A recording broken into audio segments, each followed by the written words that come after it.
Okay, so you want to buy SpaceX, the most expensive thing anyone will ever buy. I have enough money. To you, it's just oversized flying steel pipes with engines on steroids. All it takes, find the pipes, bolt them together, and charge NASA for the ride. You've bought worse.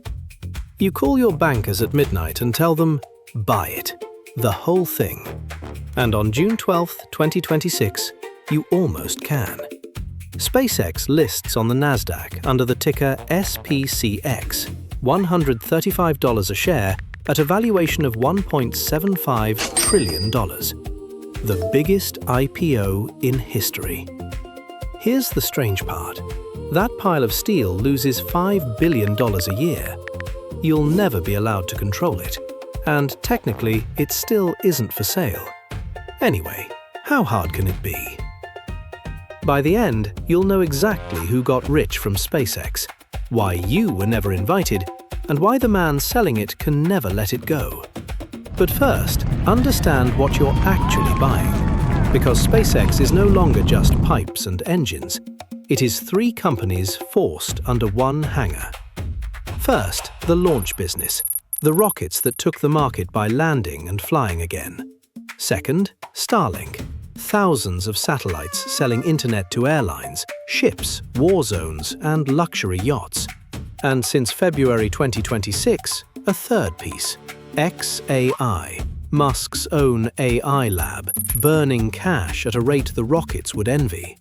3 businesses stapled together, one price tag. In 2025, the 3 businesses together made $18.7 billion in revenue. But they lost nearly $5 billion doing it. Hold those 2 numbers next to the price tag. At $1.75 trillion, you are paying roughly 94 times revenue. Not profit. There is no profit. Business 101 says a normal, boring, profitable company goes public at 5 to 10 times revenue. SpaceX skipped that class. And it still wants to raise $75 billion, 2.5 times the old record. It takes 5 lead banks and a small army underneath, because no single bank on Earth wants to hold this alone. Here's where the offering gets creative. A huge slice, reportedly a quarter to nearly a third of it, is reserved for individual investors, teachers, dentists, and those who watch one documentary about flying pipes. That's roughly 3 times what regular people normally get in a deal like this. It sounds generous until you understand what it's for. Retail demand fuels the first-day pop, and the first-day pop is what makes 94 times revenue look like a fair price. The small buyers aren't being invited to the party. They're the decoration. Demand is expected to exceed supply so badly that most people will receive a fraction of what they ask for, and many will receive nothing. You wire the money, you wait, and an algorithm hands you crumbs. By this point, you're probably wondering if anyone actually gets rich off this company. Yeah! Or if the whole thing is just a machine for collecting other people's money. Meet the people who got in early.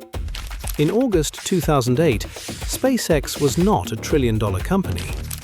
It was a 6-year-old startup that had just failed its 3rd launch in a row. It had weeks of cash left and an industry waiting for it to die. That month, Peter Thiel's Founders Fund wired in $20 million anyway. 1 month later, the 4th rocket reached orbit on what was essentially the last money in the building.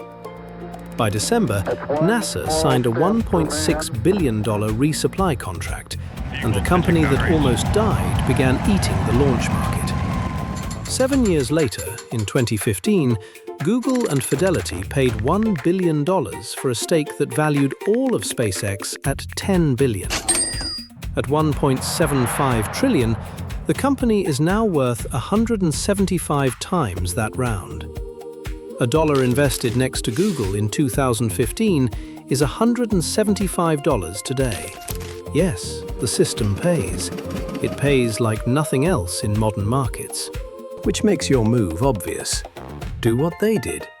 Skip the IPO circus. Buy in early. Buy in private. Unfortunately, no. SpaceX stayed private for 24 years, precisely so you couldn't. There was no open market for the shares. When employees wanted to cash out, the company ran tender offers, where the company decided who was allowed to sell, when, and at what price.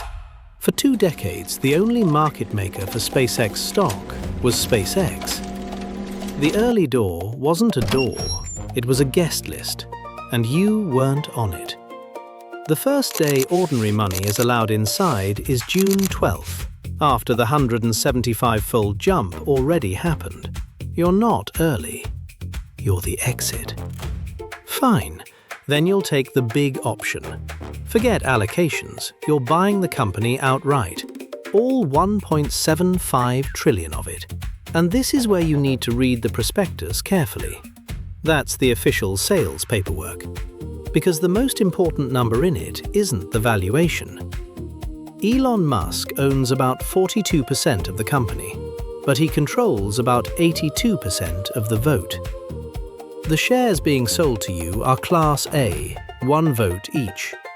Musk keeps the Class B shares, super voting stock, worth 10 votes apiece. Meta runs this structure.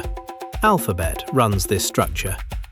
But SpaceX runs it at a ratio so extreme that a Danish pension fund blacklisted the entire IPO, calling it a catastrophic governance structure. They looked at the deal everyone else was fighting to get into and decided to pass. Now run your takeover through the math. Buy every Class A share in existence, every share the public can touch, hundreds of billions deployed. Congratulations, you control about 18% of the vote, and Musk controls 82%. You call a meeting to replace the board, and you lose. You propose a merger, and you lose. You move to fire the CEO, and you lose.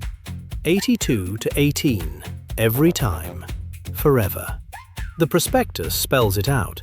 Musk can elect or remove any director and decide every matter requiring shareholder approval. He is also the CEO, the Chief Technology Officer, and the Chairman of the Board.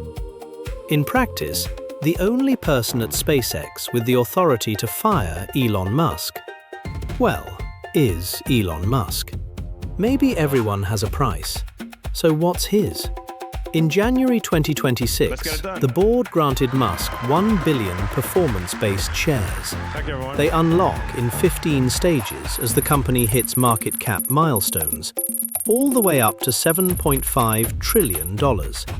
If he collects everything, he becomes the world's first trillionaire several times over. But the money targets aren't the strange part. To unlock the final stage, the filing requires a permanent human colony on Mars, with at least 1 million inhabitants. That's not a slogan on the lobby wall. It's a vesting condition in a securities filing, reviewed by lawyers at 5 of the world's largest banks. Somewhere at Goldman Sachs, a 26-year-old analyst keeps a spreadsheet with a cell labeled Mars population. And the package is built so he never has to sell. He can vote the shares before they unlock. He can also pledge them as collateral for loans, the way the very rich turn stock into cash without selling and without taxes. The pledging requires board approval, and he controls the board. The plan isn't designed to pay him out. It's designed to lock him in until he either holds the largest fortune in history or dies trying to populate another planet. That's the seller you're negotiating with. But suppose he takes your call. Suppose he agrees to sell you everything, votes and all. Now you meet the real owner of last resort, and it isn't on the cap table. SpaceX is the backbone of American military space. It launches for NASA, the Pentagon, and the National Reconnaissance Office, often as the only option. And under export law, orbital rockets sit on the munitions list, the same legal category as missiles, because that's what they are. Want to know how sensitive this is? In 2025, ProPublica found Chinese investors had quietly placed tens of millions into SpaceX through funds. Not control, not board seats, just passive money on a trillion-dollar cap table. Within months, senators were demanding a national security review. Tens of millions triggered the Senate, and you're proposing 1.75 trillion. A foreign buyer is almost certainly dead before the lawyer finishes the sentence, killed by CFIUS, the committee that screens foreign buyers. An American buyer gets the most invasive security review in corporate history. The government will not let this company be bought, because its most valuable asset was never the rockets. It's the security clearance. The takeover is off. You're a shareholder, like everyone else. So what do you actually own? The machine makes money on launches and Starlink subscriptions, and spends more than all of it on Starship, satellites, and xAI's data centers. Last year, that machine came up $5 billion short. And there are no dividends, so your shares pay you exactly one way, if someone later pays more than you did. For that to be reasonable, rather than religious, do the arithmetic. For SpaceX to trade at even 10 times revenue, a normal multiple for a great company, revenue has to reach $180 billion a year, 10 times what it makes today. All of it just to get you back to even. Two ways June 12th plays out. In the optimistic scenario, you win an allocation. Starship flies, Starlink compounds, the AI bet lands, and revenue marches toward that $180 billion over the next decade. You own a piece of the defining company of the century from day one. The way people bought Amazon in 1997 and never stopped talking about it. In the realistic scenario, you paid 94 times revenue for a company losing $5 billion a year. Your vote is mathematically decorative, and the growth has to be nearly perfect just to justify the price you already paid. And there's a date circled on the calendar. The insider lockups expire 90 to 180 days after listing. When they do, the employees and early investors who waited up to 24 years to cash out are all free to sell at once. Analysts are calling it a candidate for the largest insider selling event in market history. You're buying at the open on day one. The guest list is heading for the exit on day 180. Either way, the fine print is the same, and the prospectus says it plainly. Public shareholders receive an economic interest with no meaningful ability to influence the direction of the company. That's the product, not the company. A $1.75 trillion receipt that the company exists. You can still buy SpaceX, and you probably will. Just know what you're actually buying. The control sits in shares you can't touch, headed for trusts you'll never see, vesting on a planet you'll never visit. The government holds a veto it never had to write down. And the man at the center isn't selling because his own contract says he's busy until there's a city of 1 million people on Mars. You're not buying SpaceX. You're buying a ticket to watch Elon Musk run it. And the moon is still up there, exactly where it's always been. Still not yours.